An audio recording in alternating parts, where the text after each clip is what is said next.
Good evening again, Planet Earth video 3, part 3. I got cut off in the last one. So we left off where I was writing this integral. You'll notice that all I did was substitute in t, but you'll notice that some things look different. You'll see a square root here, a square root there, and that's because I simplified the, you can use a trigonometric identity to simplify tangent of arc sine into something with just square root, so that way you get rid of some of the trig functions and make this mess look a little bit neater.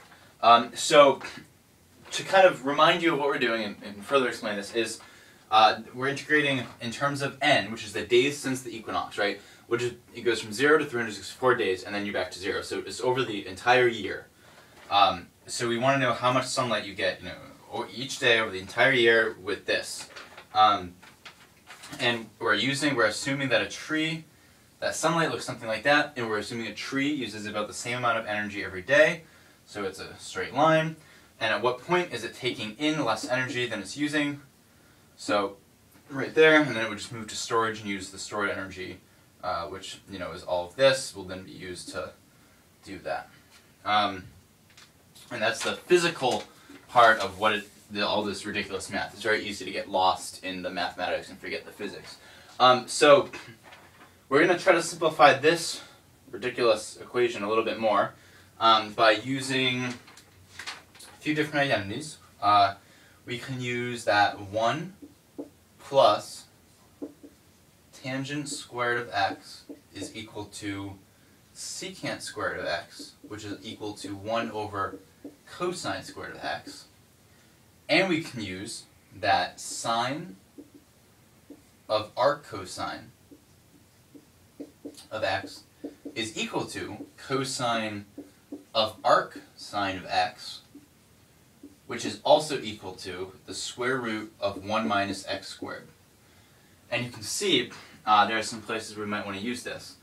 We have sine of arc cosine there, we have cosine of arc sine there, and then this, because it's 1 minus x squared, this will give us some 1 minus secant squared with negative tangents, and there are other places to do that. So we're going to make those substitutions, and then I will clean the board and we'll go back to the beginning. So with all of these substitutions made, you get that I is equal to 2I naught, and we're pulling out the 2 there and the 2 there, and that's where the 2 comes from. 2I naught, the integral from 0 to 364 with respect to n, of 1 over 15 times sine of lambda times sine of epsilon times sine of 2 pi n over 365.24 times arc cosine of negative tangent lambda sine epsilon sine 2 pi n over 365.24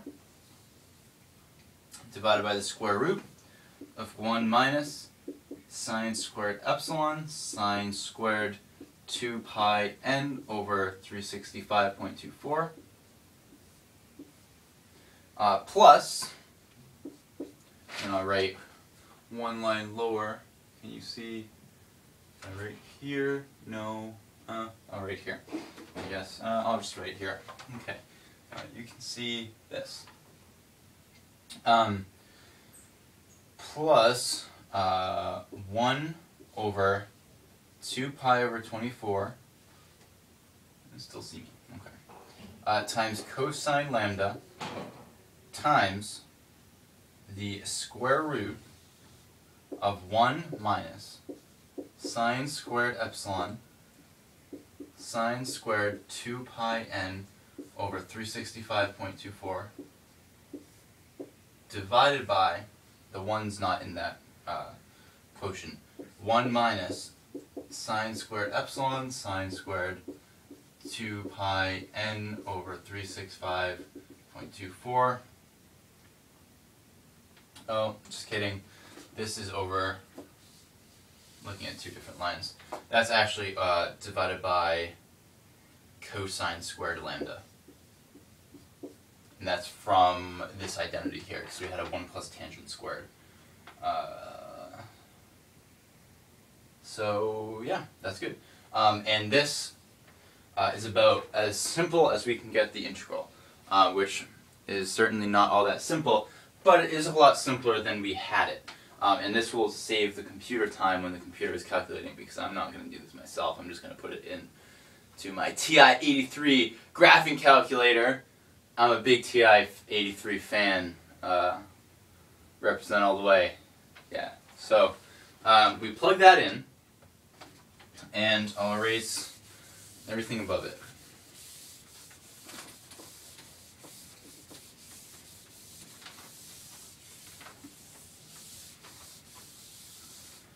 So keep in mind that we already integrated from sunrise to sunset. But sunrise and sunset, that integral is dependent upon what day of the year it is. So now we're integrating over every day of the year to sum up everything. And when we do that, we get that I is equal to,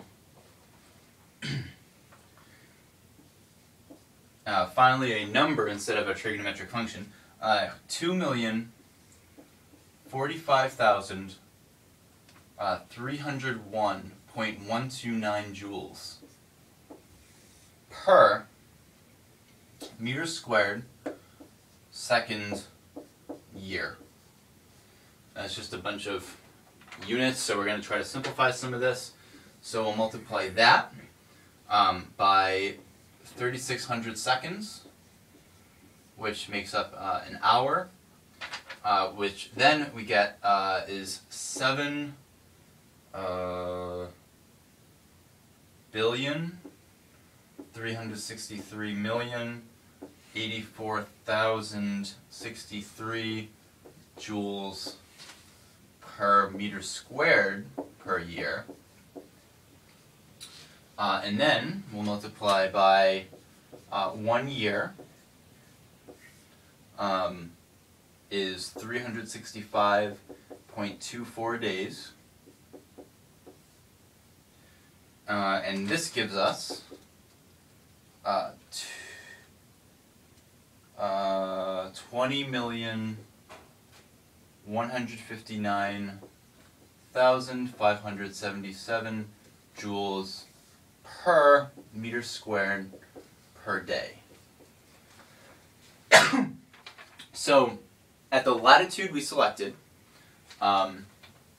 this is how much energy from the sun permeates each square meter of land every single day, which that in and of itself is pretty cool.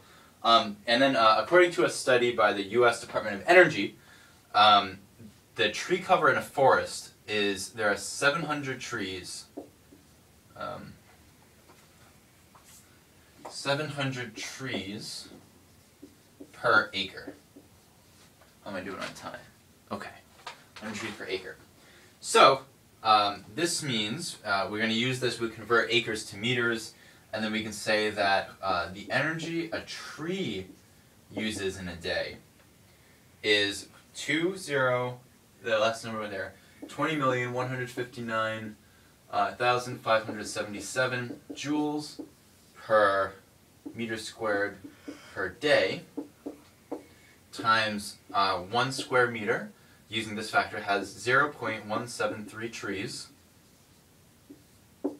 is equal to 116,547,009 joules per tree per day. And go to video 4, which is in the link below again, and this should be the last one. I'm sorry to put you through all this pain.